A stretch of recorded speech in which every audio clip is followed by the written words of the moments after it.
Hey everyone, hope you're doing great. Welcome back to my channel. In today's video, we'll dive into what if Deku became the true successor of Dr. Fate's helmet. Smash that subscribe button, and be sure to peek at the description below. Let's begin. The wind that whipped across the rooftop felt like a personal affront. It was cold and sharp, a stark contrast to the warmth of the dream that had just been so brutally extinguished. Izuku Midoriya stood with his hands clenched on the safety railing, the metal biting into his palms. The city sprawled below him, a vibrant tapestry of life and sound, but for the first time, it felt alien. A world he could see, could hear, but could never truly be a part of. It's not bad to dream. But you need to be realistic. All Might's words echoed in his skull, each syllable a hammer blow against the fragile structure of his lifelong ambition. He hadn't even realized the hero had left until the silence became a suffocating presence. He was alone. Alone with the ghost of a dream. Izuku's shoulders slumped, the weight of his 14 years of quirkless existence pressing down on him with the force of a physical blow. He had been a fool. A naive, hopeful fool, scribbling in his notebooks, analyzing heroes, believing that if he just tried hard enough, if his heart was pure enough, he could stand among them. But reality wasn't a shonen manga. There were no secret powers that awakened in moments of desperation. There was only the cold, hard fact of his own inadequacy. He was a car without an engine, a bird without wings. With trembling legs, he pushed himself away from the railing and walked towards the door leading back into the building. Each step was a leaden weight. The stairwell was dim and smelled of dust and concrete, a fitting tomb for his aspirations. He didn't remember the walk down, nor the journey through the bustling streets. The world was a blur of muted colors and distant noise. People with wings, with metallic skin, with minor telekinetic abilities to fetch their dropped groceries, passed him by. They were the normal ones. He was the broken one. A plume of black smoke rising from a few blocks away barely registered. Explosions, a common sound in a city of heroes and villains, were just background noise to the roaring silence in his head.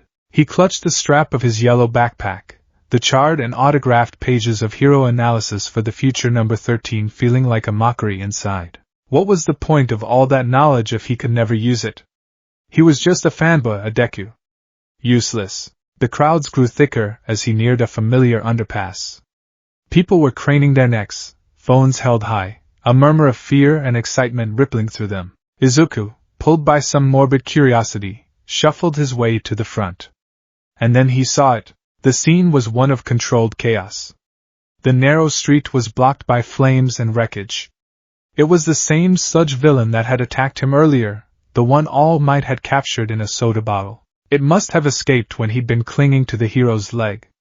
Guilt, sharp and sickening, twisted in his gut. This was his fault. The villain had a new hostage. A boy with explosive, ash-blonde hair, thrashing wildly, his hands sparking with small, desperate detonations that only served to spread the fires. Kaken. Izuku's breath hitched. Bakugo's eyes, usually so full of arrogant fire, were wide with genuine terror. He was suffocating, his mouth and nose clogged with the viscous ooze. The heroes on the scene were struggling. The tree-like Kamui Woods was backing away from the flames. "I can't get close. My body's weak to fire," he yelled. The new hero, Empty Lady, was too large to navigate the confined space. Death Arms was trying to punch his way through the rubble but couldn't get a solid grip on the fluid villain. They were all there, all powerful, and all utterly stymied. They were waiting. Waiting for someone with the right quirk. Izuku stood frozen, his mind a maelstrom of conflicting emotions. Horror for Bakugo, crushing guilt for his own part in this, and the bitter, acidic taste of his own powerlessness. All Might's words returned, a cruel mantra. "You can't be a hero." He was right. Izuku couldn't do anything. He was just a spectator. His legs felt rooted to the pavement. But then, his eyes met Bakugo's. For a fleeting second, through the sludge and the panic, he saw it. Not arrogance. Not anger. Just a desperate, primal plea for help. And in that moment, something inside Izuku snapped. It wasn't a thought. It wasn't a plan. It was an instinct, older and more profound than any logical reasoning. His legs, which had been locked in place by fear and despair, were suddenly moving. He was pushing through the crowd, past the police barricade. "Hey! Kid! Stop! It's too dangerous!" a hero yelled. He didn't hear them. All he could hear was the frantic thumping of his own heart. All he could see was Bakugo's terrified face. His mind was blank, save for a single, frantic thought scrolling through his head, a line from his own notebooks. Sludge villain, vulnerable to attacks on its solid parts, the eyes and teeth. He swung his backpack off his shoulders, his only weapon, a flimsy shield full of paper and pencils. "What am I doing?" A small, sane part of his brain screamed.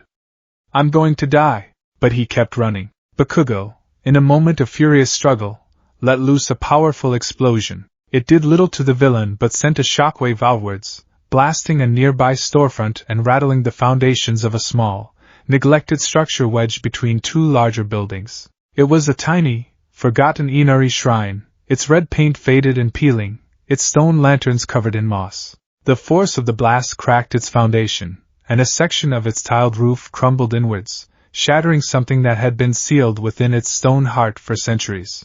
As Izuku ran, a change occurred in the air around him. It was imperceptible to the onlookers, but to him, it was like the world had been submerged in honey. Time seemed to stretch, the roar of the fire and the crowd fading into a dull hum. A low, resonant thrumming vibrated not in his ears, but in the very marrow of his bones. A golden light, purer and more intense than the flames raging around them, began to leak from the shattered remains of the old shrine. It wasn't a quirk. It was something else.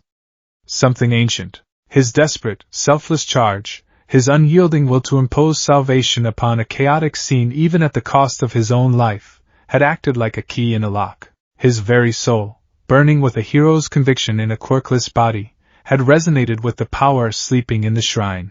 Izuku was 10 feet from the villain, arm cocked back to throw his backpack, when the light pulsed.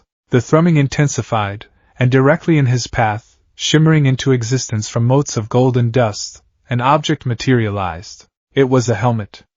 A full-face helm of gleaming, impossible gold. It was a simple, elegant design, devoid of excessive ornamentation save for the smooth, featureless faceplate, and the elegant curve that swept over the head. It felt ancient, radiating an aura of immense, unfathomable power, and a stillness that was the absolute antithesis of the chaos surrounding them. It hovered in the air before him, waiting, and then a voice spoke. It did not come through his ears. It was a thought, a concept, imprinted directly onto his consciousness with the weight of eternity. It was vast, genderless, and utterly devoid of emotion. It was the sound of a star system being born and a galaxy dying, all in a single, silent instant. A vessel is required. Izuku stumbled to a halt, his legs finally giving out. He stared at the impossible object, his mind struggling to process what was happening. Was he hallucinating? Had the stress finally broken him? Behind the floating helmet, he could see the sludge villain tightening its grip. Bakugo's struggles were weakening. He was going to die. The heroes weren't moving. It was all his fault. He had nothing. No power, no strength, no hope. Nothing, except for the impossible choice hovering right in front of him. Your will to impose order upon this chaos is acceptable. The voice was not a comfort. It was a statement of fact. A diagnosis. It judged his soul, weighed his intent, and found it sufficient. The helmet pulsed again, a silent invitation. There was no time for questions. No time for fear. There was only Bakugo's dying face and the crushing certainty of his own inadequacy. If this was a dream, so be it.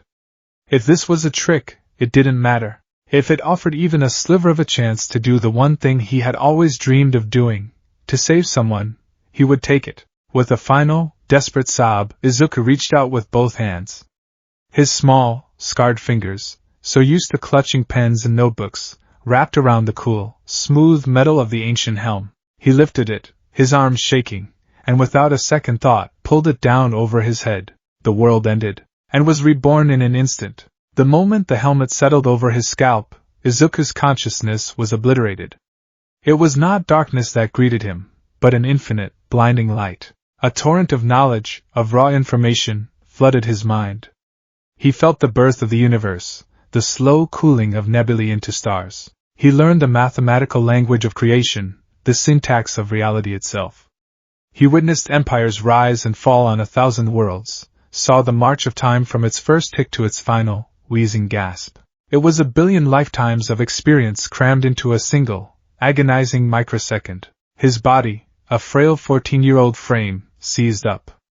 A silent scream was torn from his soul as his very identity, his memories of his mother, his admiration for All Might, his complicated feelings for Kakin, were reduced to a single, insignificant grain of sand on an infinite cosmic shore. On the outside, the effect was just as dramatic. The instant the helmet clicked into place, Izuku Midoriya vanished, consumed by a column of golden, hieroglyphic-laden light that erupted towards the sky. The heat from the blast wave was immense, instantly vaporizing the puddles on the street, and pushing back the flames that had been consuming the storefronts. The heroes and the crowd threw up their arms, blinded by the celestial radiance. When the light receded, Izuku was gone. In his place stood a figure of breathtaking power. The new being was taller, his frame filled out not with muscle, but with tangible energy. He was clad in a seamless, deep blue bodysuit. Adorned over his chest was a large, golden amulet shaped like an ankh, which pulsed with a gentle, internal light. Golden gloves, boots, and a wide, golden belt completed the ensemble. A heavy, high-collared blue cloak with a golden lining settled around his shoulders, its edges seeming to fray into the very fabric of space. And on his head was the helmet of fate, its featureless faceplate now gleaming with an intimidating, divine authority. The entity that had once been Izuku Midoriya turned its head, a slow, deliberate motion. Its gaze, though hidden, swept across the scene. The world it perceived was no longer a simple collection of matter and energy. It saw the chaotic tangle of human emotions, fear, anger, panic. It saw the localized, flawed ripples in reality that these mortals called quirks. It saw the abomination before it, a desperate, pathetic human consciousness bound within a cage of filth and water, a chaotic anomaly that disrupted the natural state of things. The sludge villain recoiled, a primitive part of its consciousness recognizing a predator of a cosmic scale. It tightened its grip on Bakugo, a desperate, final act of self-preservation. The golden figure, Dr. Fate, paid it no mind. He simply raised his right hand palm open. There was no incantation, no grand gesture. It was a motion of such casual, dismissive power that it was more terrifying than any war cry. The air grew still. The crackle of the flames died. The panicked shouts of the crowd caught in their throats. From Dr. Fate's perspective, it was a simple equation. He perceived the molecular structure of the villain, the unstable hydrogen and oxygen bonds of the water, the complex carbon chains of the filth. He saw the terrified biosignature of Katsuki Bakugo trapped within. With a mere exertion of will, he reached out with his power and issued a command to reality itself. Change. From the outside, it was a miracle. The grimy, dark green sludge began to glow with a soft, white light. The foul stench of the sewer was replaced by the clean, crisp smell of ozone and dry air. The villain's monstrous face, frozen in a rictus of shock, began to crumble. Its fluid form lost cohesion, the molecules breaking apart and reforming into a new, stable, crystalline structure. In a silent, cascading rush, the entire mass of the sludge villain disintegrated, transforming into a shower of brilliant, pure white sand. The sand flowed harmlessly to the ground, forming a soft, pristine dune in the middle of the street where a monster had been moments before. Katsuki Bakugo, freed from his prison, was suspended in midair for a moment by an invisible golden force before being gently lowered to the asphalt, where he collapsed, coughing and gasping for air. Silence. A profound, absolute silence descended upon the street. The fires, starved of the villain's accelerant, had been reduced to smoldering embers. The crowd was motionless, their phones forgotten, their mouths ageti. The pro-heroes, Death Arms, Kamui Woods, Empty Lady, stared, their own formidable powers suddenly feeling like children's party tricks. Bakugo pushed himself onto his hands and knees, his lungs burning. He looked at the pile of clean sand, then up at the golden figure standing over him. He couldn't see a face behind the helmet, but he felt a gaze that was ancient, cold, and utterly unimpressed. He saw the tattered remains of a familiar yellow backpack lying near the figure's feet, next to a single, scorched red sneaker. His mind fractured, unable to connect the impossible dots. That couldn't be. Deku?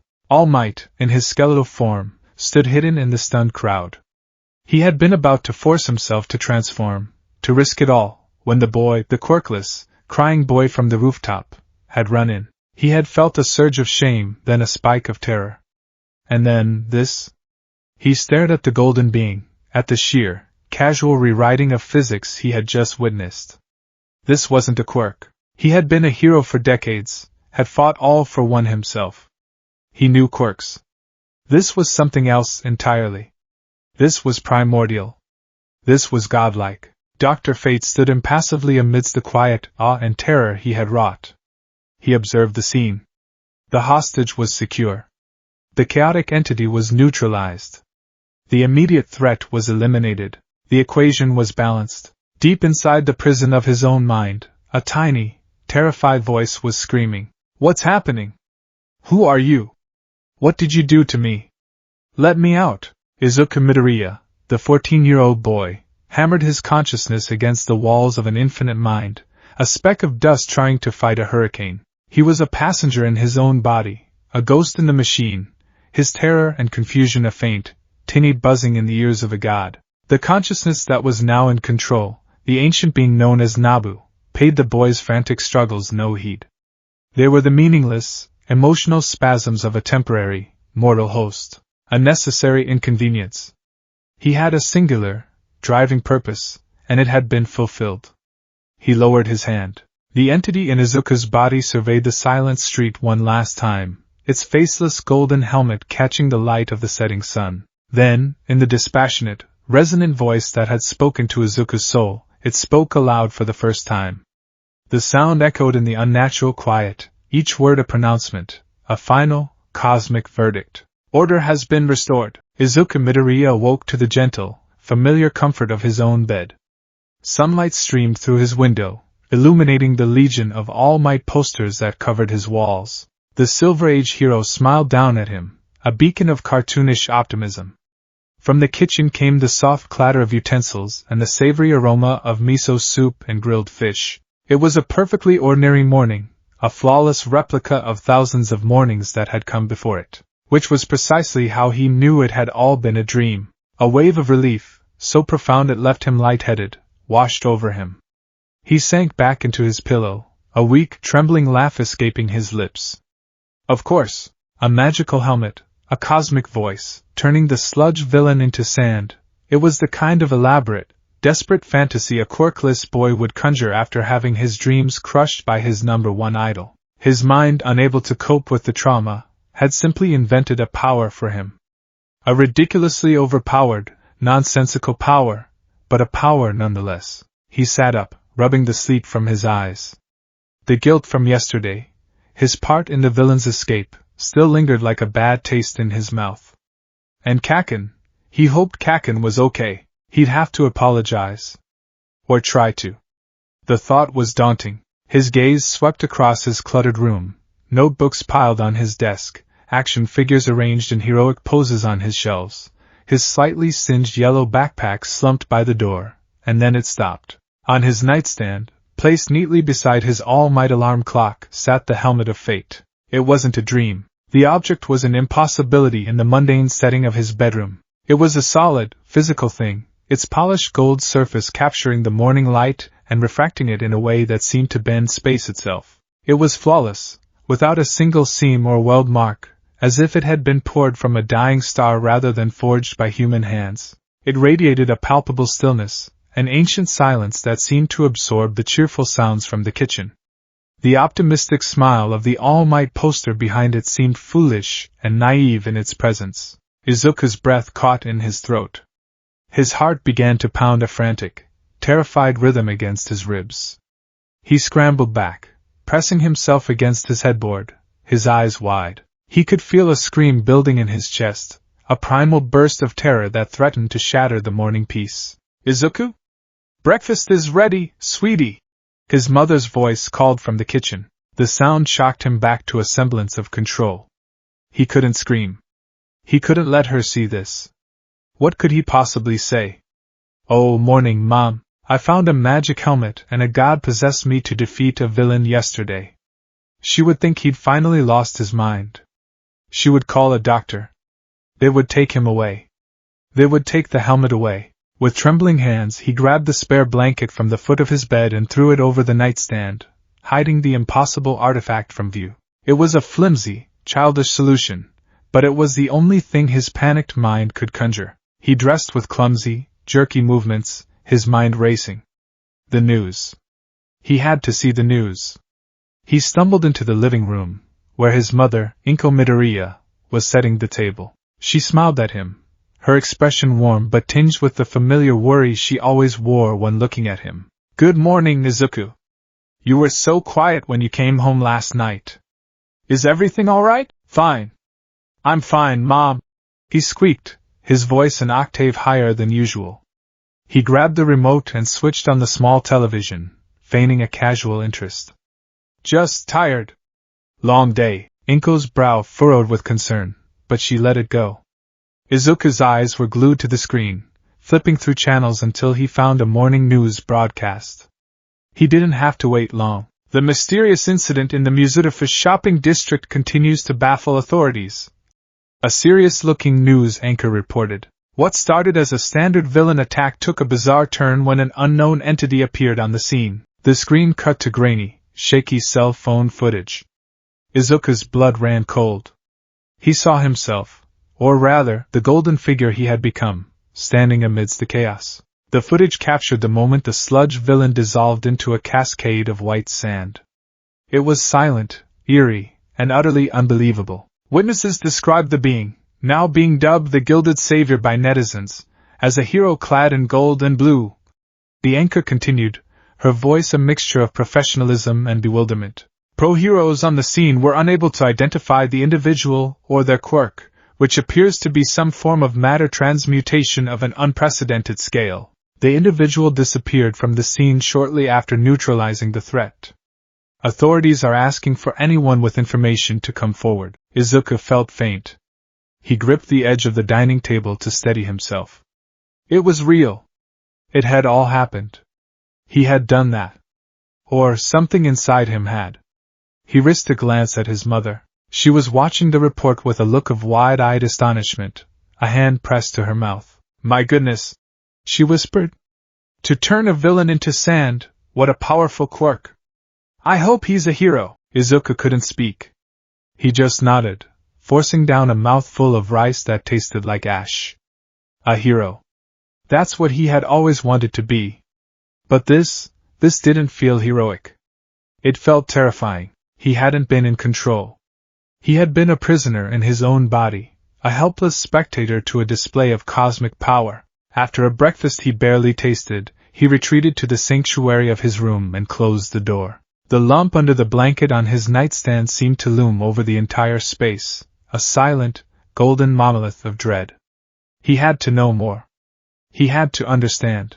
Taking a deep, shuddering breath, he reached out and pulled the blanket away. The helmet sat there, impassive and ancient.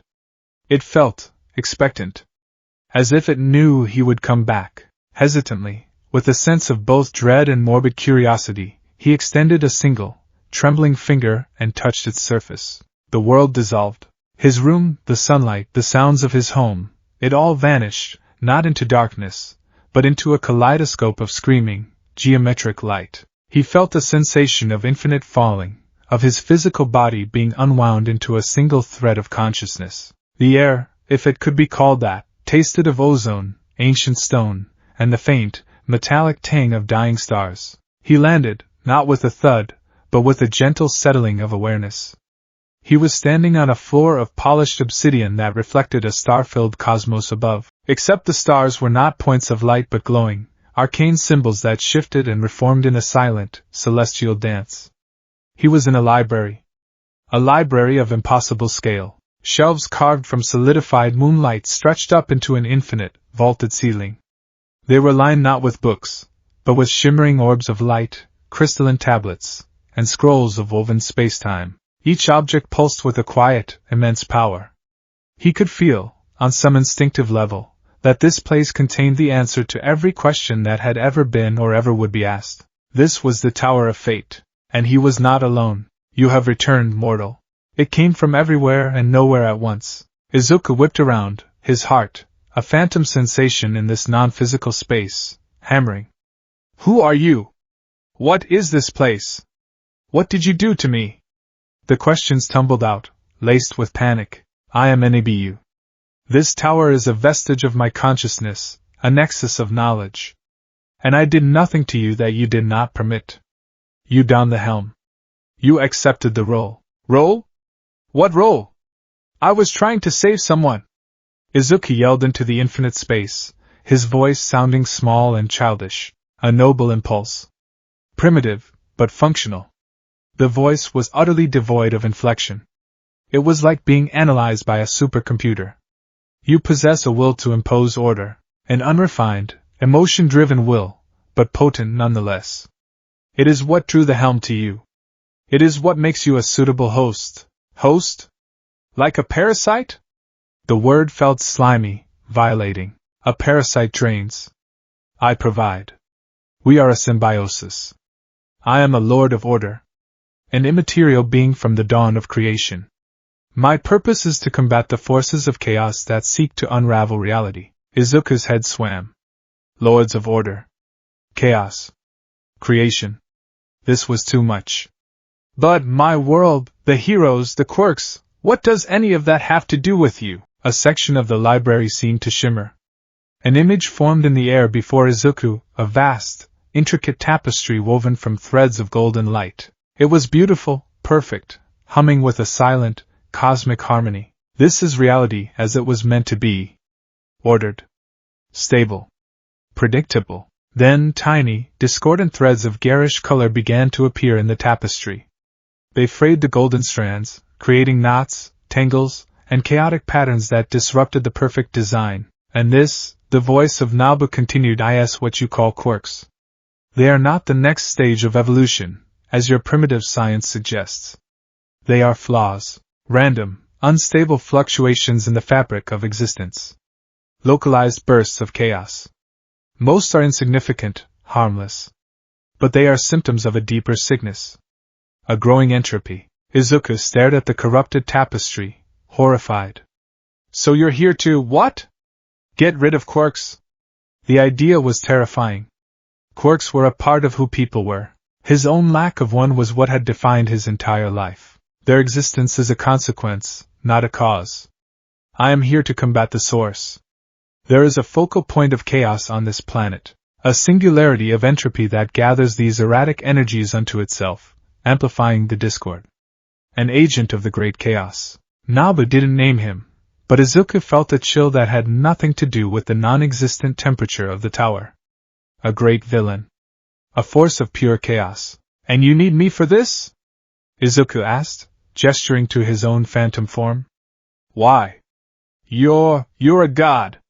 You turned that villain into sand without even trying. I am immaterial. Power without form. To interact with your physical plane, I require an anchor. A mortal host to ground me in this reality. That is your function, Izuku Midoriya. The way Nabu said his name was chilling. It was not personal. It was a label on a container. My dreams, my feelings. Izuku stammered, thinking of his lifelong ambition. Do they mean anything to you? Your dreams are childish fantasies of caped mortals engaging in theatrical violence. Your emotions are a liability. A storm of disorganized, illogical data that compromises efficiency. Your desire to be a hero is merely a useful psychological aberration that aligns with my goals. It is the reason the helm deemed you acceptable. Nothing more. The cold, dispassionate cruelty of the words hit Izuku harder than any physical blow. Nabu wasn't evil. Evil implied emotion, malice, a desire to cause suffering. Nabu was simply indifferent. Izuku's entire being, everything that made him who he was just a tool to be used. A convenient anchor point. So I'm just a puppet? Izuku whispered, the fight draining out of him. A puppet is controlled by strings. You are the glove the hand wears. Necessary for a time. The mindscape began to dissolve around him, the infinite library fading back into blinding light. Nabu's final thought imprinted on his consciousness. The agent of chaos will make its move soon. Be prepared. The helm will be required. Izuku found himself back in his room, kneeling on the floor, his hands still resting on the helmet. He was gasping for breath, sweat beading on his forehead. The conversation could have lasted an eternity, or a mere second. He felt hollowed out, his sense of self scoured clean by the sheer scale of Nabu's consciousness. He was just a container. A vessel. A sharp, insistent ringing cut through his spiraling thoughts. The doorbell. He flinched, pulling his hand away from the helmet as if it were red hot. He stumbled to his feet, trying to compose himself. He could hear his mother's footsteps, the sound of the front door opening, and then her surprised, flustered voice. "Oh. Hello? Can I help you?" A man's voice, raspy and thin, replied. "Good morning, ma'am. My name is Toshinori Yagi. I apologize for the unannounced visit. I was hoping I might have a word with your son, Izuku Midoriya." Izuku's blood turned to ice. Toshinori Yagi. The name All Might had used yesterday. He peeked through the crack of his bedroom door. Standing in his entryway, looking impossibly gaunt and frail, was the skeletal form of the #1 hero. His sunken eyes, shadowed in a way that made him look haunted, found Izuku's immediately. Inko was baffled. "My Izuku? Are you from his school?" "Something like that," Toshinori said, offering a weak, polite smile that didn't reach his eyes. "It's a private matter. A follow-up from an incident yesterday. It's very important." Inko's maternal instincts flared. She glanced between the strange, sickly man and her son, who looked pale as a ghost. But there was a sincerity in the man's gaze that was hard to deny. Reluctantly, she stepped aside. "All right. Izuku, a visitor for you." Izuku opened the door fully, his heart hammering. All Might, Toshinori, stepped inside, his large frame seeming to shrink the small apartment. He followed Izuku into his bedroom, and Inko politely closed the door, though her worried presence could be felt just on the other side. The hero's eyes scanned the room, a faint, sad smile touching his lips as he took in the absolute shrine to his own public persona. Then his gaze fell upon the golden helmet sitting on the nightstand. The smile vanished, replaced by an expression of profound gravity. "So it's true," Toshinori breathed, his voice low. "I had to be sure, All Might." "How did you find me?" Izuku whispered. "I didn't leave yesterday, young man," he said, his eyes never leaving the helmet. "Not right away. I saw you run in. And then I saw that." He gestured to the helmet. "I felt it. Not with my quirk. It was something else. An energy, ancient and overwhelming. It was unlike anything I have ever encountered. Then I saw the reports this morning, saw the footage. Your backpack was visible in some of the shots. I put the pieces together. The quirkless boy I spoke to on the roof, so full of heroic spirit, appears right where a being of unimaginable power manifests. It wasn't a difficult leap." Izuku sank onto the edge of his bed, unable to meet the hero's gaze. "It wasn't me. I wasn't in control." "I gathered as much," Toshinori said gently.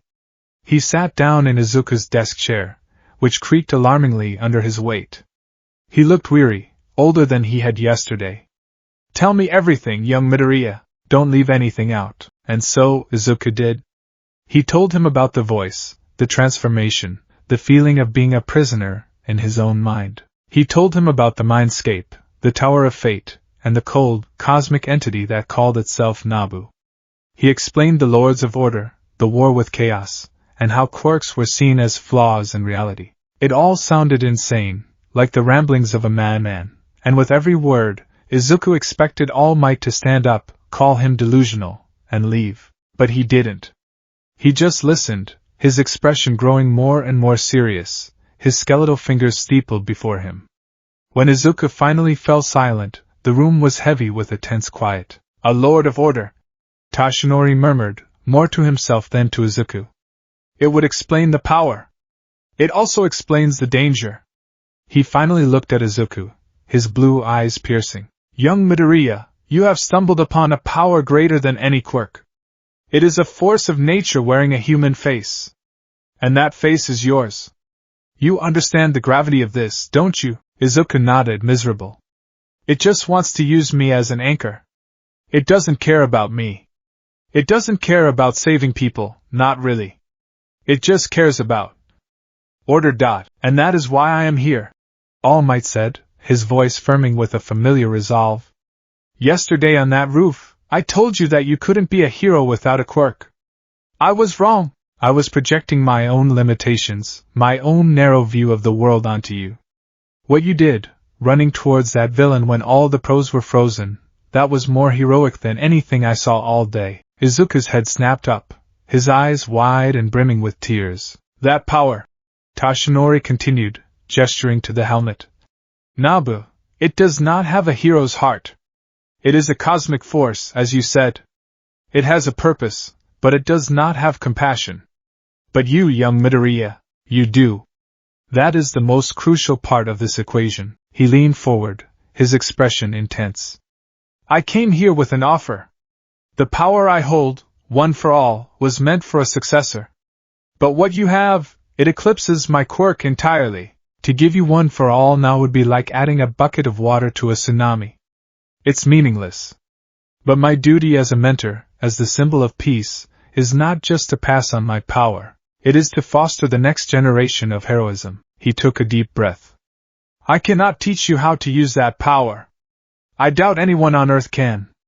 But I can teach you how to be a man worthy of wielding it. I can teach you strategy, compassion, and the true meaning of sacrifice.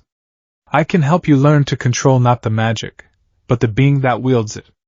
To temper its cold logic with your human heart. Let me be your mentor, young Midoriya. Let me help you turn this terrifying force into a true symbol of hope. Izuku stared at him, speechless. The tears he'd been holding back finally spilled over, tracing paths down his cheeks. After a lifetime of being told he was worthless, of being called useless, of being rejected by the world he so desperately wanted to protect, here was his greatest hero, offering not a power, but his guidance, his belief. He was caught between two impossible titans. In one corner, an ancient, logical being of infinite power that saw him as a tool. In the other, the dying symbol of peace, a man of infinite compassion, who saw him as a hero. For the first time since he'd put on the helmet, a flicker of genuine hope ignited in his chest.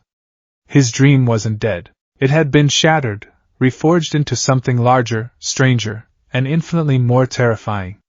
But it was real. He looked from All Might's earnest, tired face to the golden helmet on his nightstand. It was no longer just an object of terror. It was his burden, his curse, and his only path forward. With a watery, determined sob, Izuku Midoriya nodded. Okay, he was an anchor. A vessel. But with All Might at his side, perhaps he could also learn to be the captain. The salt-laced wind at Dagoba Municipal Beach Park was a familiar assault on the senses. It carried the stench of decay, of rusted metal slowly surrendering to the sea, and the cloying smell of generations of illegally dumped refuse. Mountains of broken appliances, skeletal car frames, and forgotten furniture formed a jagged, artificial mountain range against the backdrop of the rising sun. For most, it was an eyesore, a blight on the city's coastline. For Toshinori Yagi, it was a place of poignant memory, and for Izuku Midoriya, it was about to become a classroom for lessons no human was ever meant to learn. This is an unusual choice for a training ground, All Might, Izuku said, his voice barely a whisper above the cry of the gulls. He clutched the straps of his backpack, the weight of the golden helmet inside a constant, unnerving presence. Toshinori, in his skeletal form, stood with his hands in the pockets of his baggy cargo pants. He surveyed the junkyard with a complex expression. It's a place that requires a strong will to be changed. Years ago, I cleared this entire beach as part of my own training. Every scrap of metal, every broken television. It was a tangible goal. He coughed, a dry, rattling sound, and wiped a trickle of blood from his chin. I had assumed your training would be something similar. Physical conditioning to handle the strain of your guests. Izuku shook his head, his gaze distant. Nabu doesn't care about my physical strength. It says my body is just a biological anchor. The training, it's for my mind. My perspective. The words sounded clinical, alien on his own tongue. They were Nabu's words, echoing in the back of his consciousness. The Lord of Order had been a constant, silent presence since their conversation yesterday.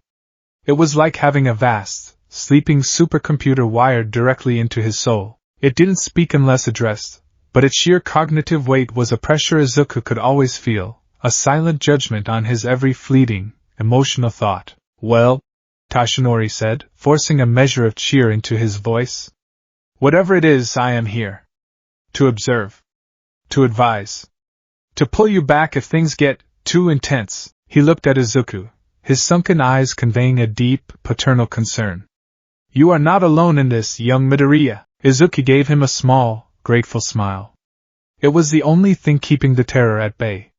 He unzipped his backpack and carefully, reverently, drew out the helmet of fate. It seemed to drink the early morning light, its golden surface glowing with an inner luminescence that made the surrounding trash look even more pathetic and temporary. It says the lessons must be imparted directly. No distractions from the physical world, Izuku explained, his voice trembling slightly. He held the helmet in both hands, the metal cool and impossibly smooth. It felt less like an object and more like a key. Be careful, my boy, Tashinori said, his voice low and serious. Izuku nodded, took a deep, steadying breath that filled his lungs with the scent of salt and rust, and pulled the helmet over his head. The world did not simply vanish this time. It was peeled away. The sound of the waves, the cry of the gulls, the feeling of the wind on his skin, they were all stripped from his senses, layer by layer, until only the core of his consciousness remained, floating in an endless, silent void. He was a disembodied thought in the mind of a god. The training begins. Nabu's voice was the foundation of this new reality. It was not a sound, but a vibration of the void itself. Your mortal perception is limited. You are anchored to a single planet, a single species, a single, fleeting lifespan. You perceive time as a linear path, and morality as a set of simple, emotional rules. This is inefficient. This is flawed. You must learn to see the larger pattern. The Great Order. The void around Izuku lit up. He was no longer on a beach. He was adrift in the vibrant, violent heart of a stellar nursery. Immense clouds of incandescent gas, glowing in hues of pink, violet, and electric blue, swirled around him. He watched, over a timescale compressed into mere moments, as gravity's gentle, inexorable pull condensed these clouds into glowing protostars. It was the most beautiful thing he had ever seen, a celestial ballet of creation. Behold a simple equation, Nabu stated. A single star system was isolated for his view. A bright, yellow sun, much like his own, with a retinue of planets. His perspective zoomed in on a small, tidally locked moon orbiting a massive gas giant. The moon was a cradle of burgeoning life. He saw primitive, silicon-based organisms building crystalline cities in the perpetual twilight of their world. They were sentient. They had art, society, a culture built on song and resonance. They were innocent. Then, his perspective pulled back. He saw the star at the center of the system. It was becoming unstable. Nabu showed him the intricate physics, the fusion reactions in its core. The star was destined to go nova in the next millennium, a blink of an eye on this scale. The nova was not an accident. It was a necessary event. The heavy elements forged in its death throes would be scattered across the sector, seeding dozens of nascent worlds, providing the building blocks for carbon-based life. Billions, perhaps trillions, of future beings across 3 star systems depended on the material from this single supernova. The beings on that moon will perish, Nabu explained, its voice a calm statement of fact. Their destruction is a required variable for a greater outcome. Their continued existence would deprive trillions of the chance at life. It is logical. It is orderly. But, we could warn them! Izuku's thought voice cried out. We could move them!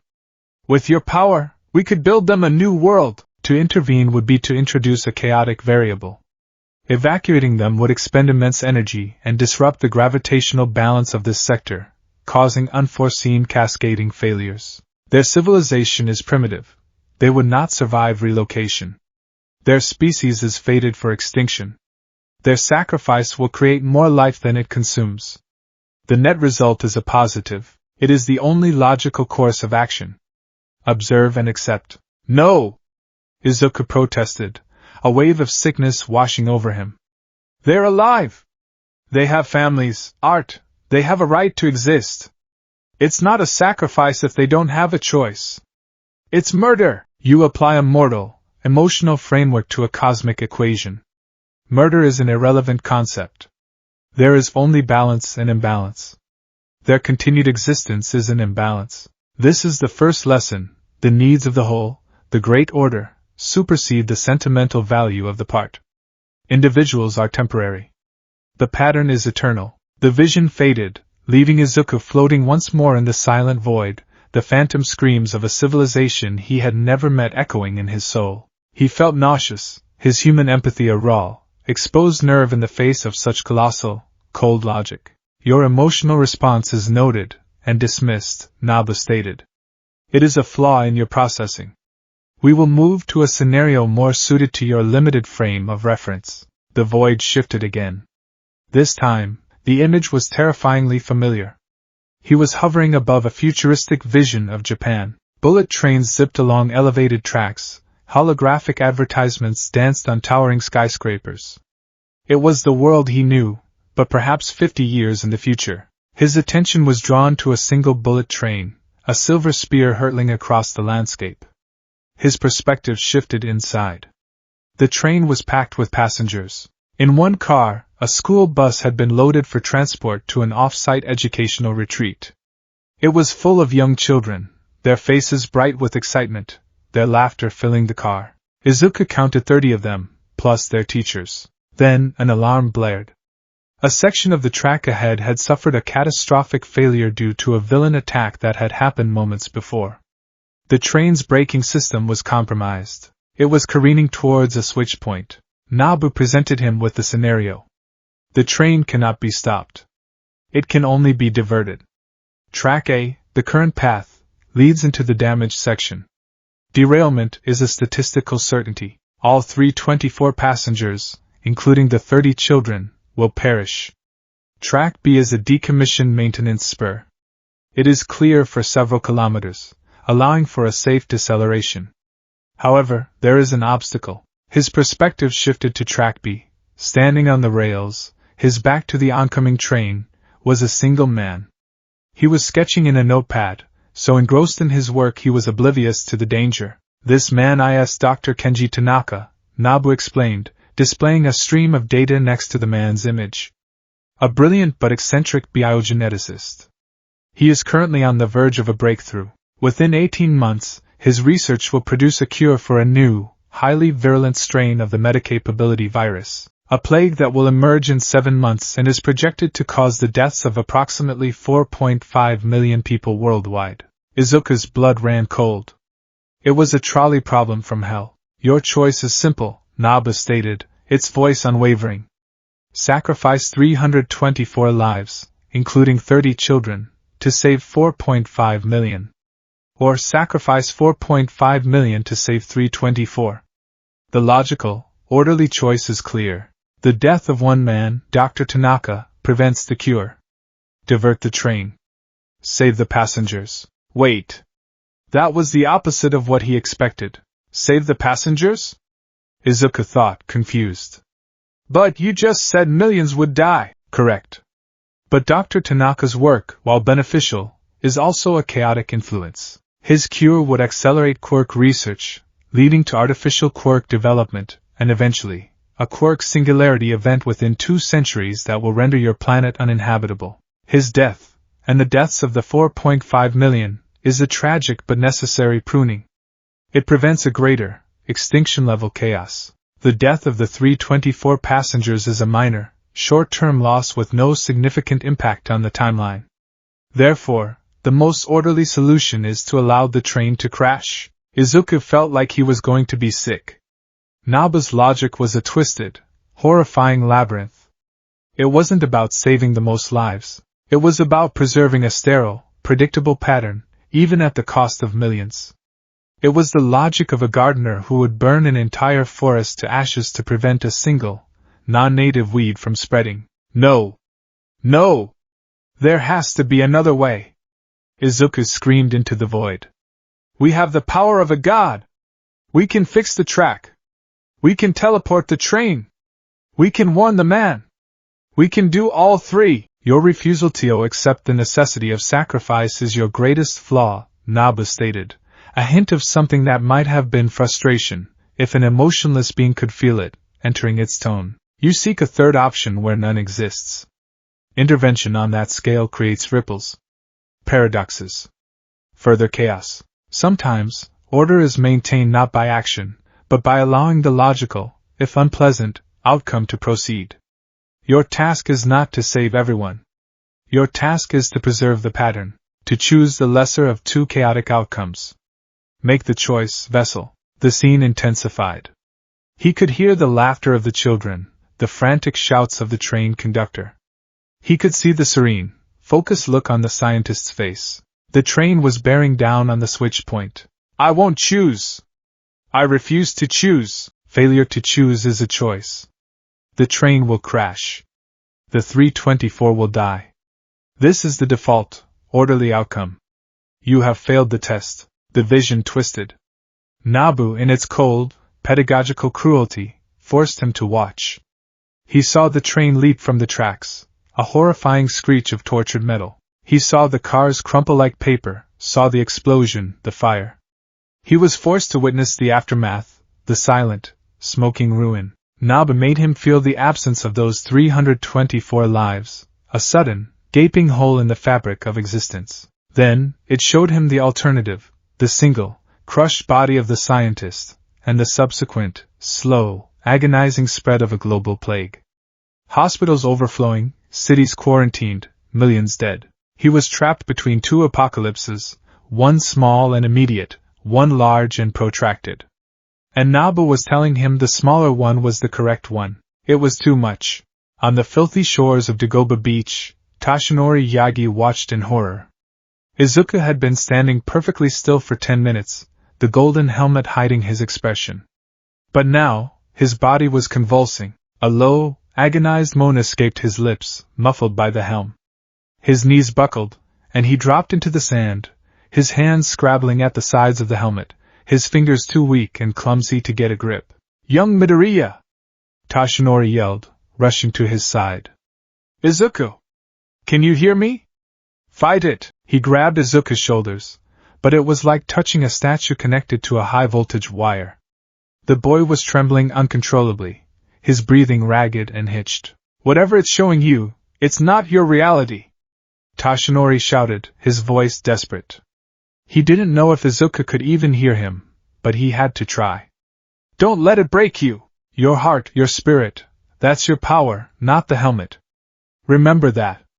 Be a hero, Izuku! His voice, somehow, pierced the veil. Inside the vision of despair, Izuku heard it. A faint, distant echo, but it was there. All Might's voice. A lifeline of humanity in a sea of cold, cosmic calculation. Be a hero. A hero doesn't choose who lives and who dies. A hero saves everyone they can. They find another way. They never, ever give up. With a surge of adrenaline born of pure, defiant desperation, Izuku's consciousness roared. Get out of my head! He wrenched his metaphysical hands into the fabric of the vision and tore it apart. The apocalyptic scenes shattered like glass, dissolving back into the silent void. And with a final, desperate heave of his will, he pushed. He pushed against the infinite, oppressive presence of Nabu, demanding control of his own body. He ripped the helmet of fate from his head. The world crashed back into him with the force of a physical blow. The sound of the waves, the smell of the salt, the feeling of Tashinori's hands on his shoulders. He scrambled away from the helmet as if it were a venomous snake, and promptly threw up onto the dirty sand, his body retching with dry, heaving sobs. Tashinori was there, kneeling beside him, a hand on his back. He didn't say anything, just let Izuku cry, the raw, racking sobs of a boy who had been forced to look into the abyss. After what felt like an eternity, the sobs subsided into shuddering breaths. Izuku wiped his mouth with the back of his sleeve, his body trembling with exhaustion. It tried to make me choose, he whispered, his voice hoarse. Who to sacrifice? It said, It said letting hundreds of people die was the orderly choice to prevent something else. It was a test, and I failed. No, Toshinori said, his voice firm, his grip on Izuku's shoulder tightening. You didn't fail, my boy. You passed. The moment you refused to make that choice, the moment you fought back, you won. That is the battle you will have to fight every single day. Not against villains, but against him. Against that cold logic. Izuku stared at the helmet, which lay half buried in the sand, looking inert and harmless. I can't let it be in control. I saw what it considers order. It's monstrous. A new resolve began to solidify in his gut, forged in the fires of the horrifying visions. Nabu saw humanity as a chaotic, flawed variable in a cosmic equation. Izuku knew it was the opposite. Humanity, with all its illogical emotions and messy compassion, was the entire point of the equation. I have to stay grounded, Izuku said, his voice growing stronger. He looked up at Toshinori, his green eyes burning with a new intensity. I can't just be a vessel floating through space, deciding the fate of worlds. I need to be here. On the ground. With people. He pushed himself to his feet, a determined scowl on his face that reminded Toshinori, just for a moment, of a young, ferocious hero he once knew. I'm going to Yue High. The declaration hung in the air, defiant and clear. Toshinori blinked. Yue? Young Midoriya, with that power you don't need. Yes, I do, Izuku insisted, pointing a trembling finger at his own chest. I need it. Nabu doesn't. But I do.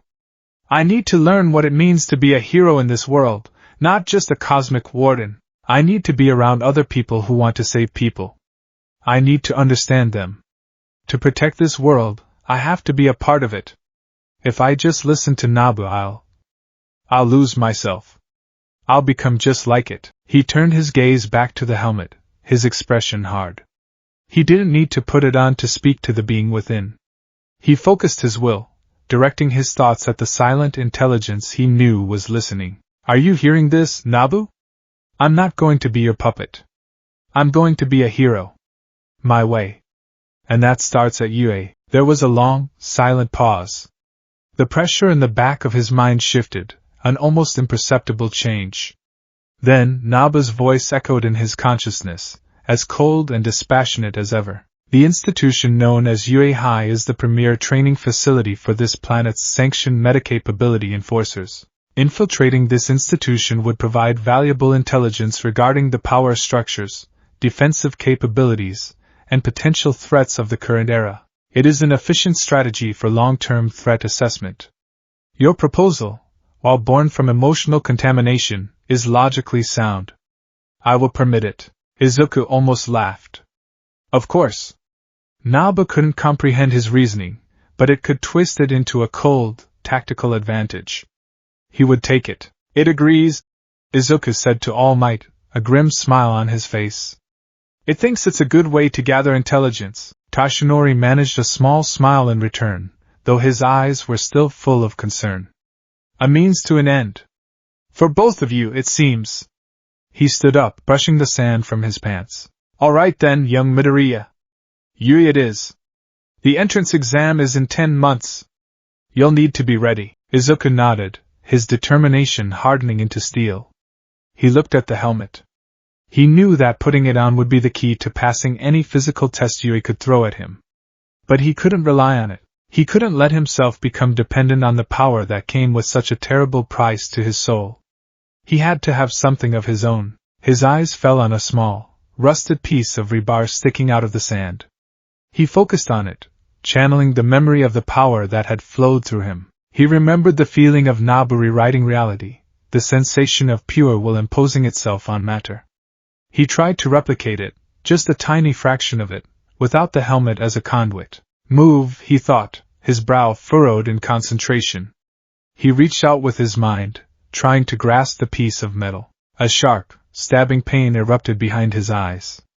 The world swam for a moment, and he felt a warm trickle run from his nose. He brought a hand to his face. His fingers came away stained with blood, but the piece of rebar had trembled. It had moved, if only by a millimeter. The effort left him feeling utterly drained, as if he'd just run a marathon. His head throbbed, and his vision swam with black spots. He swayed on his feet, and Toshinori quickly steadied him. "Easy, my boy!" "What was that?" "Trying to use the magic, without the helmet," Izuku gasped, the world slowly coming back into focus. "It's so hard. So draining." It was a stark, painful reminder. Nabu was the ocean of power. He, Izuku Midoriya, was just a boy with a thimble, trying to scoop up a single drop. The helmet wasn't just a key, it was the floodgate. But the rebar had moved. It was a start. He looked from the blood on his fingers to the rising sun, his resolve solidifying. The first lesson had been cruelty. But his answer, his final grade, would be compassion. He would walk into UA, not as a god in disguise, but as Izuku Midoriya. And he would teach the Lord of Order in his head what it truly meant to be a hero. The 10 months leading up to the UA High entrance exam were a grueling exercise in duality. By day, Izuku Midoriya was a diligent, if quiet, student at Aldera Junior High, enduring the final months of Kaken's simmering resentment and the pitying glances of his teachers. He filled notebooks not just with hero analysis, but with frantic, scribbled theories on theoretical magic, cosmic principles, and the nature of order and chaos, subjects no middle school curriculum could ever hope to cover. By evening and on weekends, his life split into 2 distinct forms of training. The first was with Toshinori Yagi. Clad in a simple tracksuit, the skeletal hero would meet him at the slowly clearing Dagoba beach and guide him through rigorous physical conditioning. Push-ups, sit-ups, hauling refrigerators. It was the plan Toshinori had originally designed for his one-for-all successor. "Your body may just be an anchor to Nabu," Toshinori would rasp, leaning against a pile of scrap metal to catch his breath. "But it is still your body, young Midoriya. The stronger your physical and mental fortitude, the stronger your own will becomes. This is how you build the strength to resist him, to be a partner, not a puppet." Izuku threw himself into the work with a fervor born of desperation. Every aching muscle, every gasping breath, was a declaration of his own existence. It was proof that he was more than a vessel. He was Izuku Midoriya, and he was fighting for his soul. The second form of training was far stranger and infinitely more dangerous. It took place in the quiet of his own room, with the helmet of fate sitting on his desk like a silent, golden tutor. He would practice what he'd started on the beach, trying to channel Nabu's power without wearing the helm. He called it leaking the magic. "This is a grossly inefficient use of energy," Nabu's voice would state in his mind, a constant, unimpressed commentary. "The helmet is the designated conduit. Your organic brain is not structured to process reality-warping formulae.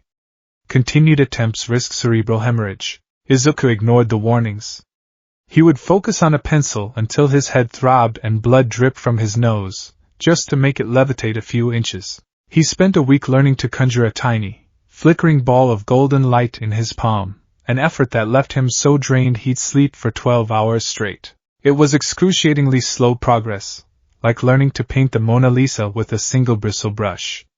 But it was his. It was power he commanded, not power that commanded him. On the morning of the exam, a nervous energy crackled in the Midoriya household. Inko fussed over him, straightening his collar and packing him a bento box with extra katsudon for good luck. She knew he was trying for UA, and while she was terrified for her quirkless son, she was also prouder than she had ever been. She'd seen the change in him over the past 10 months. The quiet despair had been replaced by a steely, if anxious, determination. Just do your best, Izuku," she said, her eyes welling up. "That's all I can ask. Be safe." He hugged her tightly. "I will, Mom. I promise." He left the apartment with his backpack feeling heavier than usual. The helmet was nestled inside, wrapped in a towel. As per UA's regulations, he had registered it in advance. The application form had been a unique challenge. Quirkless. Support item registration, 1-1. Item name, helmet. Item description, provides, mental support. It was vague enough to be technically true. The administration, likely assuming it was some kind of advanced focusing device or neural interface, had approved it without question. Stepping onto the grounds of UA High felt like stepping into a dream. The massive, H-shaped glass building towered over him, a monument to everything he had ever aspired to be. It was the heart of the hero world, and he was about to try and force its doors open with a power it couldn't possibly comprehend.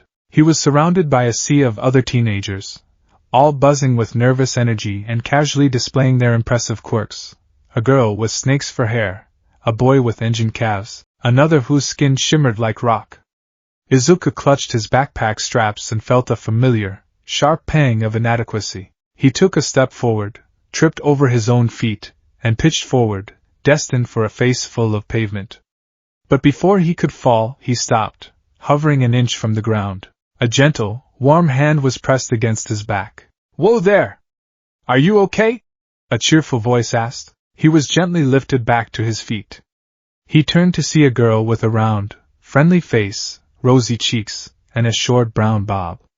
She was smiling at him, her hands still hovering where his back had been. "It would be bad luck to trip before you even get started, right? I'm Ochako Uraraka. Super nervous, but super excited. I am Izuku Midoriya," he stammered, his face flushing. Thank you. Your quirk is, you make things weightless?" "Yep. Zero gravity," she said, wiggling her fingers, which had small, pink pads on the tips. She touched her own fingers together. "Release. There. Well, good luck in there." She gave him another bright smile and bounced off toward the main building. Izuku watched her go, a small, genuine smile touching his own lips. It was a simple, kind interaction, but it felt like an anchor to the human world he was fighting so hard to protect. Then, a harsh voice cut through his reverie. "Move it, Deku." He turned to see Katsuki Bakugo striding past him, his hands stuffed in his pockets, his expression a thunderous scowl. Bakugo hadn't spoken to him directly in months, not since the sludge villain incident. He had simply watched him from a distance with a burning, confused intensity. The useless, quirkless Deku he'd known his whole life had vanished that day, replaced by this quiet, unnervingly focused stranger who spent his afternoons hauling scrap metal like a man possessed. He didn't understand it, and Bakugo hated what he didn't understand. He just knew that Deku was hiding something, and it infuriated him. Izuku watched him go, the familiar sting of their broken friendship a dull ache in his chest. He shook his head, clearing his thoughts, and followed the crowd into the massive orientation hall. The written exam was straightforward. Nabu's voice in the back of his mind was a silent, cosmic encyclopedia, offering the answers to complex physics problems and obscure historical questions with bored indifference. Izuku had to actively fight the urge to write down quantum-level analyses of the physics questions, forcing himself to stick to the high school curriculum. He passed with ease. Then came the practical. He found himself in a massive, sprawling urban replica, Exam Center B. He stood among a new crowd of examinees, all stretching and psyching themselves up. The colossal gates that penned them in were intimidating. President Mick's voice boomed from unseen speakers, explaining the rules: 3 types of villain bots, worth 1, 2, or 3 points respectively. Disable them to earn points. And avoid the giant, 0-point arena trap. As the other students prepared to dash in using their speed and power quirks, Izuku calmly reached into his backpack. The other examinees gave him strange looks. A tall boy with engines in his legs, the same one from the auditorium who had chastised him for muttering, looked at him with open disapproval. "Are you attempting to bring a support weapon into the exam?" he demanded, chopping his hand for emphasis. "Such actions are highly dishonorable." Izuku simply looked at him, his expression calm. "It was pre-registered and approved." He pulled out the helmet. The moment it cleared the bag, the air around them seemed to still. The ambient chatter, the nervous energy, it all fell away in the face of its silent, ancient presence. The other students instinctively took a step back, their eyes wide. The helmet wasn't flashy or menacing, but it radiated an aura of profound, absolute authority that set their primal instincts on edge. "Guga!" President Mick's scream shattered the silence. The massive gates began to slide open. The other students exploded from the starting line in a blur of motion. The engine-legged boy shot off like a bullet. A boy with a sparkling naval laser propelled himself forward. Izuku remained perfectly still. He waited until the gates were fully open, took a single, calm breath, and placed the helmet of fate on his head. The world within became a symphony of ordered information. The raw, chaotic data of his human senses was replaced by Nabu's perfect perception. He no longer saw buildings and asphalt. He saw the geometric structure of the cityscape, the energy signatures of the robots, the faint, panicked biosigns of the other human participants. The panicked shouts and explosions were reduced to clean, analyzable sound waves. His body, his anchor, was suffused with power. A blue bodysuit, golden ink, gloves, and boots shimmered into existence over his tracksuit. The heavy, space-lined cape settled on his shoulders. Dr. Fate stood in the gateway, a figure of calm, divine order in a mock battlefield of teenage chaos. He lifted a single, golden-gloved finger. Target acquisition, complete. Threat analysis, negligible. Optimal solution, simultaneous, non-destructive neutralization. Dr. Fate rose from the ground, floating a few feet in the air with silent, effortless grace.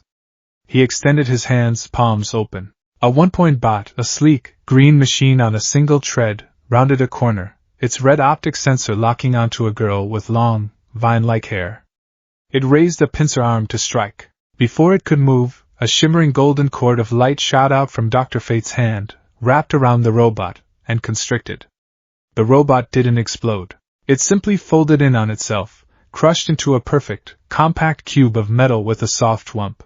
On another street, a hulking two-point bot on thick, gorilla-like arms charged at a boy made of what looked like solid rock. As the rock boy braced for impact, the ground beneath the robot turned to viscous quicksand. The bot sank up to its waist, immobilized and inert. A trio of three-point bots, scorpion-like machines with whirring tail cannons, cornered a student near the central plaza. As they powered up their weapons, Dr. Fate made a simple, twisting gesture with his fingers.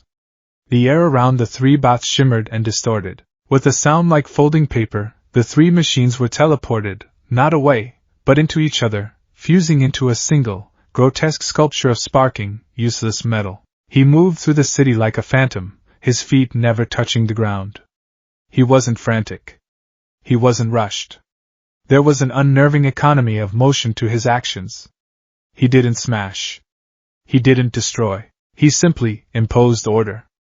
Robots were turned into flocks of harmless butterflies that fluttered away into nothingness. Their weapons were transmuted into bouquets of flowers. Their inner workings were deconstructed into piles of neatly sorted screws, wires, and plates. In the observation room, the UA faculty watched in stunned silence. What is that? Midnight breathed, her eyes wide. His file says he's quirkless. Cementos rumbled, staring at the main screen which was focused on the golden figure. The support item was listed as helmet. That's no support item I've ever seen. Power Loader grumbled from his chair. The energy readings are off the charts. It's not electrical, not kinetic, it's something else entirely. It's breaking every law of physics I know. Aizawa's eyes were narrowed, his jaw tight. He stared at the screen, his own quirk useless against what he was seeing. Erasure wouldn't work on him. That's not a quirk factor. It's something else. He felt a deep, instinctual unease. This kind of power, so absolute, and so controlled, was terrifying. Mizu, the principal, was perched on his chair, his beady eyes gleaming with an almost manic curiosity. A small, delighted smile played on his muzzle. Fascinating!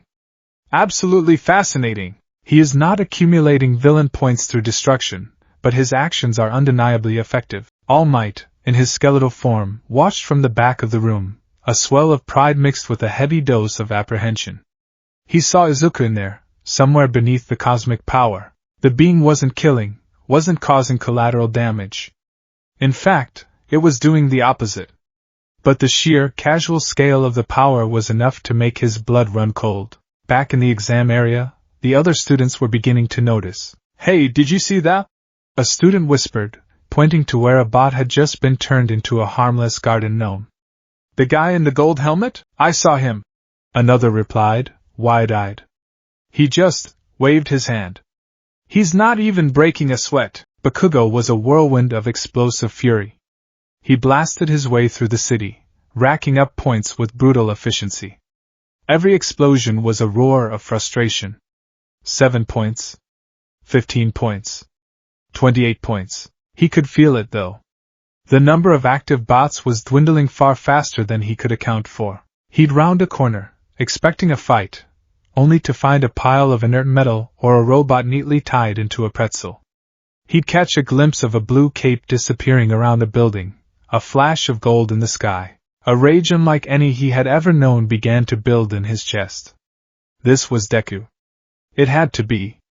This impossible, cheating, godlike power was coming from that useless, worthless nerd. It was a personal insult, an affront to the natural order of his world, where he was strong and Deku was weak. He gritted his teeth, his palms sparking. He would find him. He would get his answers. Meanwhile, Dr. Fate was focused on a different kind of point scoring. Ochako Uraraka had overexerted herself, making too many robots weightless at once, and was now suffering from the nauseous drawback of her quirk. She stumbled into an alley, trying to catch her breath, when a two-pointer cornered her. Before she could even react, a translucent golden shield materialized in front of her, absorbing the robot's attack with a soft chime. The robot was then lifted into the air, disassembled piece by an unseen force, and dropped into a nearby dumpster. The shield vanished. Ochako stared, bewildered, catching only a glimpse of a blue and gold figure hovering at the end of the alley before it disappeared. The engine-legged boy, Tenya Ida, was zipping through the streets, disabling robots with precise, powerful kicks.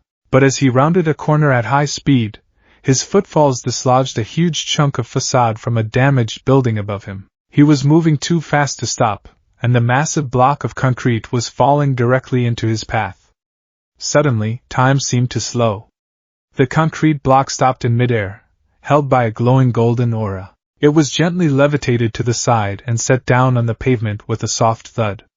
Ida skidded to a halt, looking up in shock, but saw no one. Dr. Fate was everywhere and nowhere. He reinforced crumbling structures, shielded students from stray projectiles, and neutralized threats before they could even manifest.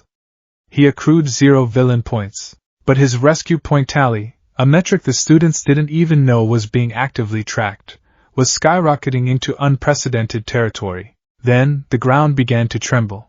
A shadow fell over the central plaza as the zero-pointer, the arena trap, rose from between the buildings. It was a behemoth, a green monstrosity of a robot that towered over the tallest skyscrapers in the exam site. Its single red eye glowed menacingly. "That's the zero-pointer!" Students yelled, turning and running in a panic. "It's huge! Run for it!" Amidst the fleeing crowd, Ochako Uraraka found herself trapped. She had pushed herself to her feet, but her leg was pinned under a heavy piece of rubble dislodged by the giant's emergence. She struggled, her face pale with fear, but she couldn't get free. The zero-pointer took a lumbering step forward, its massive metal foot rising high above her, ready to crush her. She squeezed her eyes shut, bracing for the impact. She heard a soft, resonant hum, and then, silence. She opened her eyes. Dr. Fate was hovering in the air between her and the robot. He was facing the giant, his back to her, his cape billowing gently in a non-existent wind. He hadn't even looked at her. He hadn't looked at the rubble trapping her leg. He simply raised one hand towards the gargantuan machine. The zero-pointer froze, its massive foot still poised in the air. Its glowing red eye flickered. The menacing hum of its internal power source died. From Dr. Fate's perspective, the machine was a child's toy. He perceived its complex inner workings, its power core, its hydraulic systems. He didn't need to smash it. He just needed to turn it off. With a simple application of will, he reached across space and severed the connection between the robot's power core and its primary systems. It was the metaphysical equivalent of unplugging a lamp. The giant robot stood inert for a single, silent second. Then, with a groaning screech of unpowered metal, it began to tilt, its immense weight succumbing to gravity. It was going to topple right onto the plaza, right where Ochako and several other fallen students were. Dr. Fate didn't even turn around. He made a lazy gesture with his other hand. The heavy piece of rubble trapping Ochako's leg dissolved into a cloud of shimmering dust. At the same time, she felt a familiar weightlessness envelop her. She, and 2 other students who had tripped nearby, were lifted into the air by a gentle, golden aura and deposited safely 100 yards away, far from the falling giant. With the students clear, Dr. Fate turned his full attention to the toppling behemoth. Smashing it would rain debris over the entire exam site, a chaotic and inefficient solution. Instead, he raised both hands. As the zero-pointer fell, it began to change. Its green metal plating softened, its color shifting to a vibrant, verdant green. Its hard, angular lines smoothed into organic curves.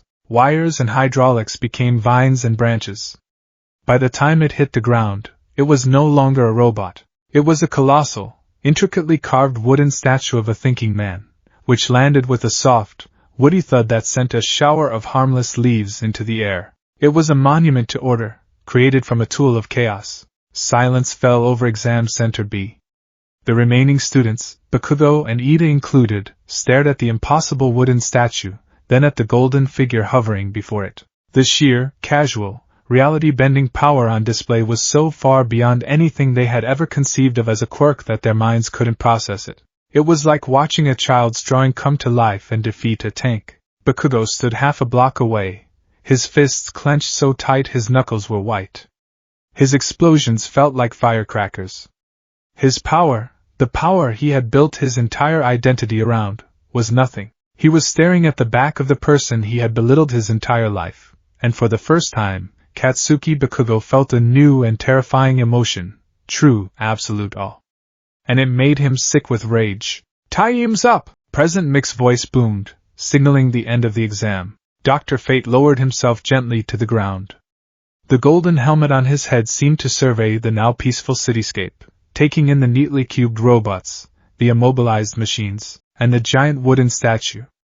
Then, the light of his costume faded, the cape and ink dissolving into motes of light, revealing the simple tracksuit and flushed, sweating face of Izuku Midoriya as he pulled the helmet from his head. He stumbled, catching himself on a lamppost, his body trembling from the strain of being a conduit for so much power. The world rushed back in, the smell of ozone, the stunned silence of the other students, the pounding in his own head. He had done it.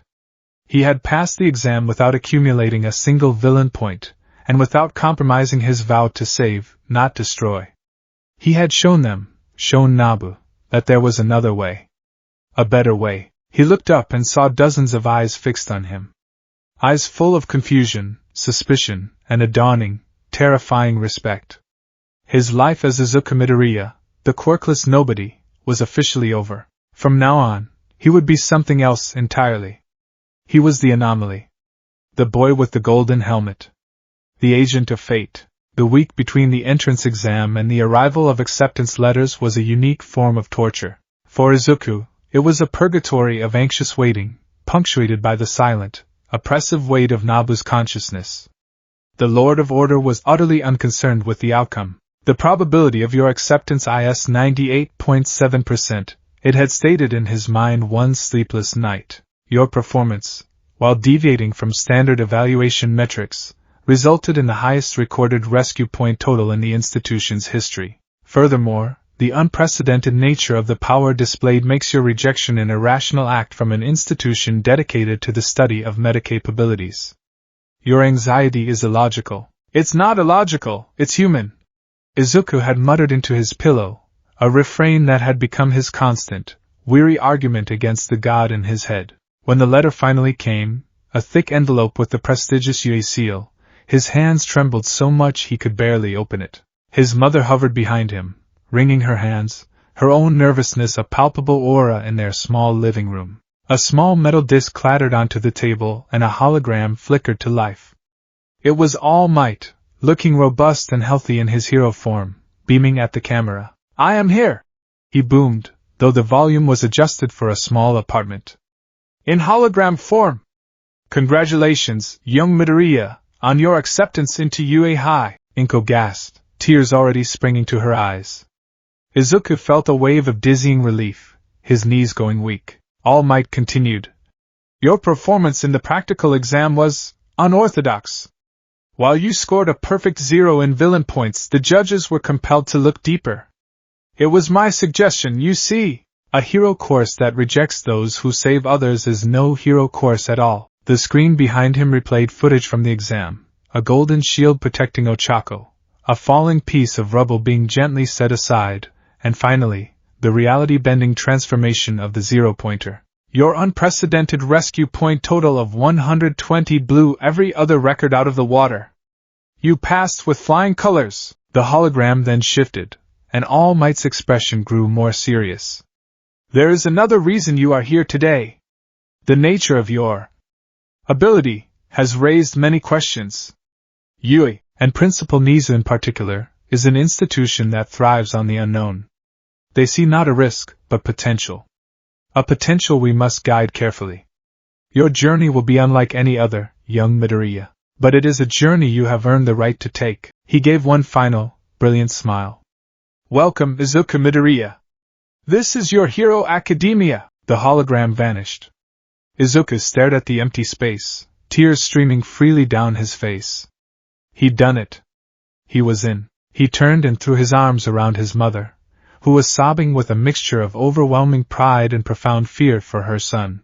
A predictable outcome, Nabu's voice echoed in his mind, a cold, flat note in his symphony of joy. Now the true work of intelligence gathering may commence. Izuku squeezed his eyes shut, hugging his mother tighter. He would not let that voice ruin this moment. This victory was his. The first day of school arrived in a blur of nervous preparations. Clad in the crisp, gray uniform, Izuku stood before his classroom door, a massive, red monolith with 1 a.m. blazoned upon it. He took a deep breath, the heavy weight of the helmet in his specially reinforced backpack a constant reminder that he was not like the other students behind this door. He was an imposter, a fraud with a borrowed, terrifying power. He slid the door open to a scene of controlled chaos. The boy with engines in his legs was rigidly admonishing Katsuki Bakugo for having his feet on his desk. Bakugo, in turn, was telling him exactly where he could shove his directives. Izuku saw the friendly, brown-haired girl from the exam, and his heart gave a nervous flutter.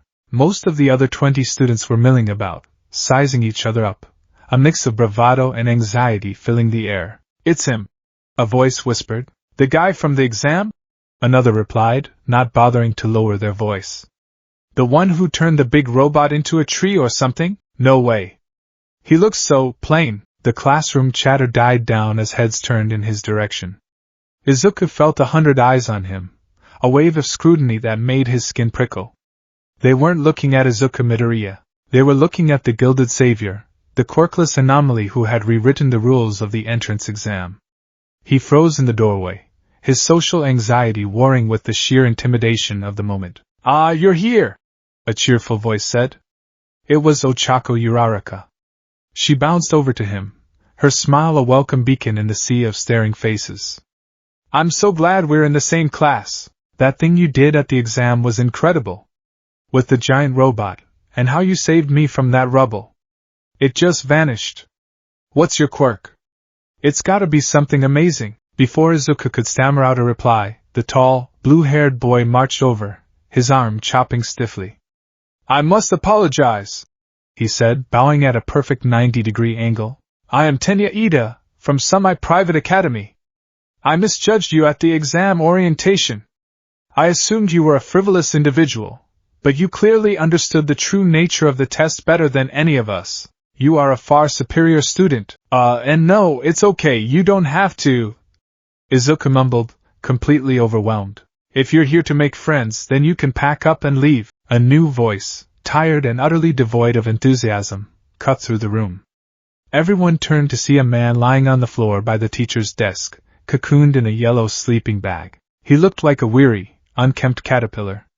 He slowly unzipped himself and stood, revealing a tall man with messy black hair, tired eyes, and a scarf that seemed to defy gravity. It took you all 8 seconds to quiet down. Life is short. You're all too irrational. He scanned the room, his gaze lingering on Izuku for a fraction of a second longer than anyone else. I'm your homeroom teacher, Shota Aizawa. Now, put these on and meet me on the field. He tossed a set of blue UA gym uniforms onto his desk. The locker room was a tense affair for Izuku. He tried to make himself as small as possible, changing quickly and avoiding eye contact. The whispers followed him. He could feel Bakugo's glare burning into the back of his head, a silent promise of future confrontation. Out on the training field, Aizawa's tired voice laid out the day's agenda. We're having a quirk assessment test. A collective groan went through the class. What about orientation? And the welcome ceremony? Uraraka asked. Yue isn't bound by pointless traditions, Aizawa said, his voice flat. You're in the hero course. We don't have time for niceties. Bakugo, he called out, tossing a softball to him. You finished first in the practical exam. What was your best softball throw in middle school? 67 meters. Bakugo grunted. Try it with your quirk. Bakugo strode into the chalk circle, a feral grin spreading across his face. He wound up, and with a thunderous explosion, launched the ball into the sky. Die! He screamed, as if the ball had personally insulted him. Aizawa held up a small device. 705.2 meters. Know your own maximum. It's the most rational way to form the foundation of a hero. The class erupted in excitement. We get to use our quirks. This is gonna be fun. Aizawa's eyes narrowed, a dangerous glint appearing in them. Fun? You think this is fun? You have 3 years to become a hero. You think it's all going to be games and fun times? A dark, menacing grin stretched across his face. All right. New rule. The student who ranks last in total points will be judged to have no potential and will be expelled. Immediately, panic ripped through the students. This was their first day. He couldn't be serious. This is a rational deception. Izuku muttered to himself, his analytical mind kicking in. A scare tactic to push us to our limits. What was that? Aizawa's head snapped towards him, his eyes sharp. Izuku flinched. And nothing, sir. The instructor's tactic is crude but effective, Nabu commented internally. Fear is a powerful motivator for primitive biological organisms. His assessment of your classmates' lack of seriousness is accurate. Izuku gritted his teeth, trying to block out the voice. He had a problem. He had planned to get through the day without using the helmet, to prove to himself and to All Might that he could function as a student, as a person. But now, with the threat of expulsion, he was trapped. If he performed as a truly quirkless person, he would undoubtedly come in last. The tests began. The 50-meter dash. Izuku ran it in 7.02 seconds. A perfectly average, utterly unremarkable time. He saw the confused looks from his classmates. This was the guy who had single-handedly neutralized the zero-pointer. He ran slower than the girl with the earphone jacks. Next, the grip strength test. He squeezed the device with all the might his 10 months of training had given him. 56 kilograms. A respectable number for a boy his age, but laughably low compared to the boy with multiple arms, who registered a 540 standing long jump. He cleared the sandbox, but barely. Ball throw. Sit-ups. Seated toe touch. In every test, he performed as Izuku Midoriya, the physically fit but decidedly quirkless boy. He could feel the class's perception of him shifting from wary awe to confused disappointment, and in some cases, outright scorn. Bakugo watched him with a look of murderous bewilderment, as if Izuku's mediocrity was a personal insult. Hey, Midoriya, right? A boy with spiky red hair, Eijiro Kirishima, called out in a friendly enough tone. What's the deal, man? Are you, like, saving up your power or something? Your quirk seemed so flashy at the exam. It's complicated. Izuku stammered, unable to meet his eyes. He knew he was plummeting to the bottom of the rankings. The fear of expulsion was a cold knot in his stomach. He had come so far. He couldn't fail now. He would have to use it. Just once. The final test was the ball throw, the one that allowed for the most dramatic display of power. It would have to be then. Finally, it was his turn. He stepped into the chalk circle, the soft ball feeling heavy and alien in his hand. The entire class was watching, their expressions a mixture of curiosity and doubt. This was the moment of truth. He took a deep breath, ready to reach for his backpack, ready to call upon the power of fate.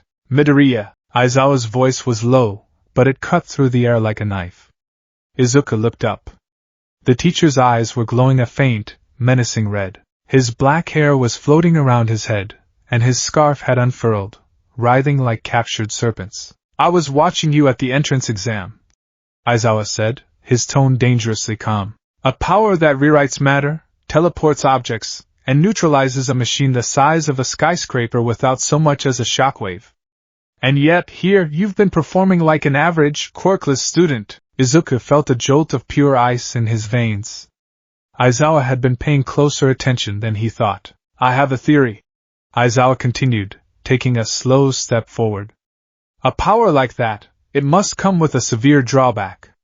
A price. Perhaps you can only use it once a day, perhaps it cripples you, like your performance at the exam seemed to imply when you collapsed afterward.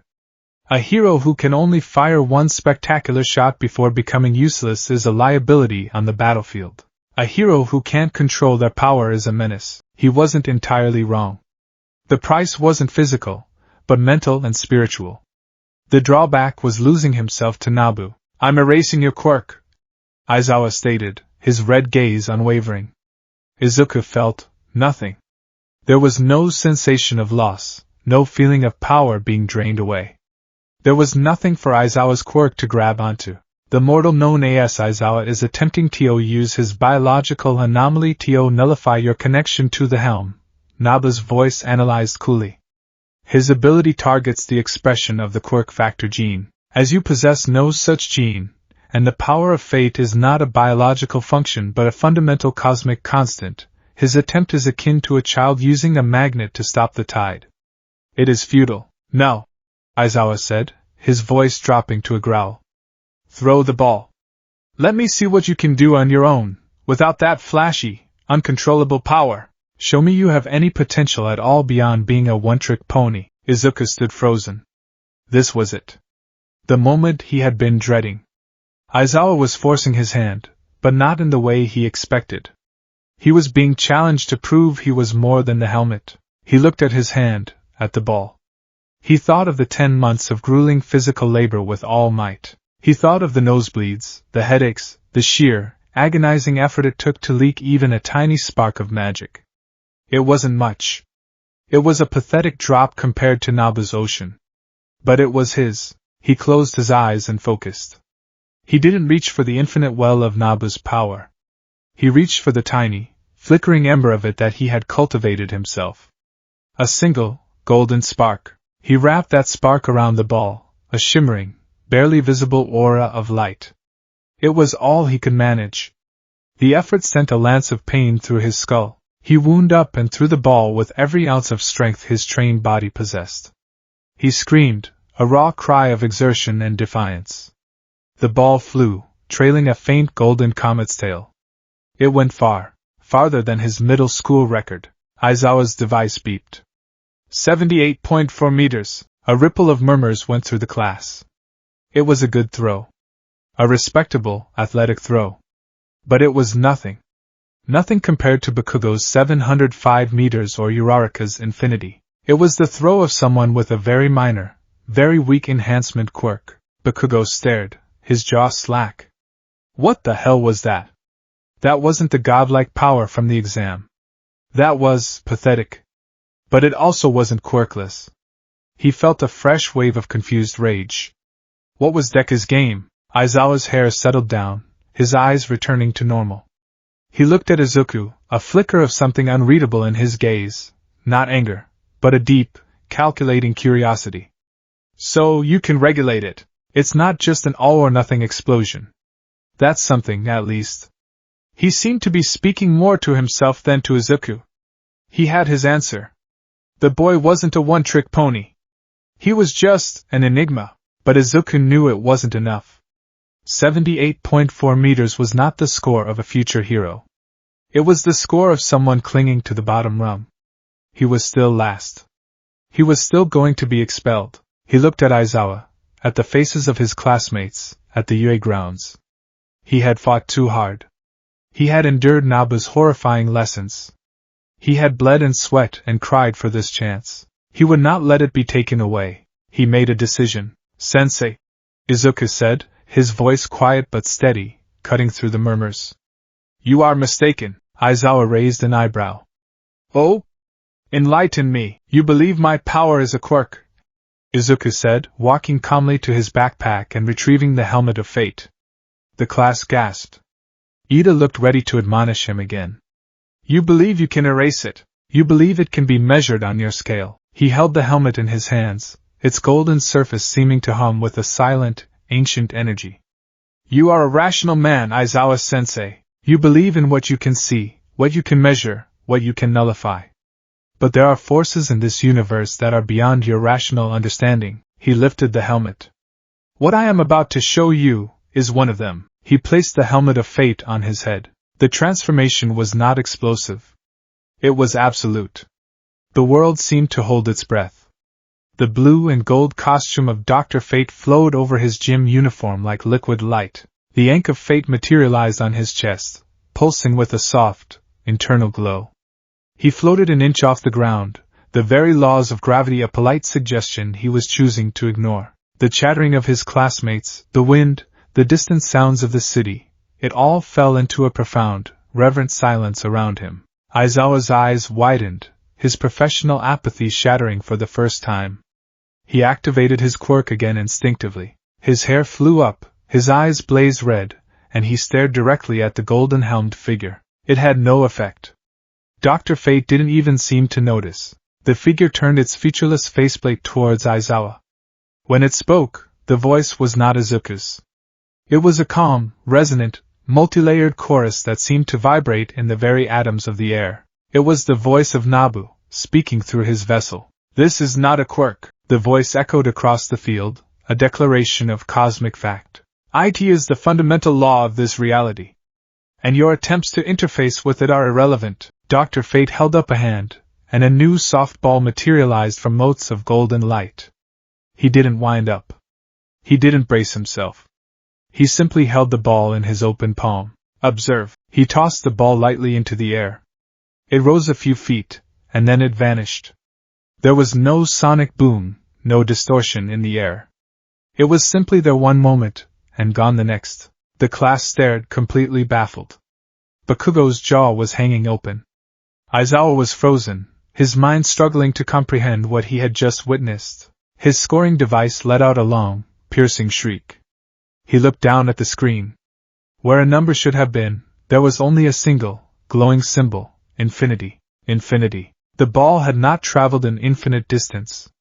It had been removed from their dimension, existing everywhere and nowhere at once, an outcome the device could only interpret as an infinite result. Dr. Fate lowered his hand. He turned his gaze upon the stunned students and the shell-shocked teacher. The assessment is complete. With that, the golden light faded. The costume dissolved, leaving Izuku Midoriya standing in the circle in his gym uniform, the helmet held loosely in his hands. He swayed on his feet, the whiplash of channeling Nabu so directly leaving him pale and dizzy. The silence that followed was deafening. He had just shattered their entire understanding of what power was. Aizawa was the first to recover.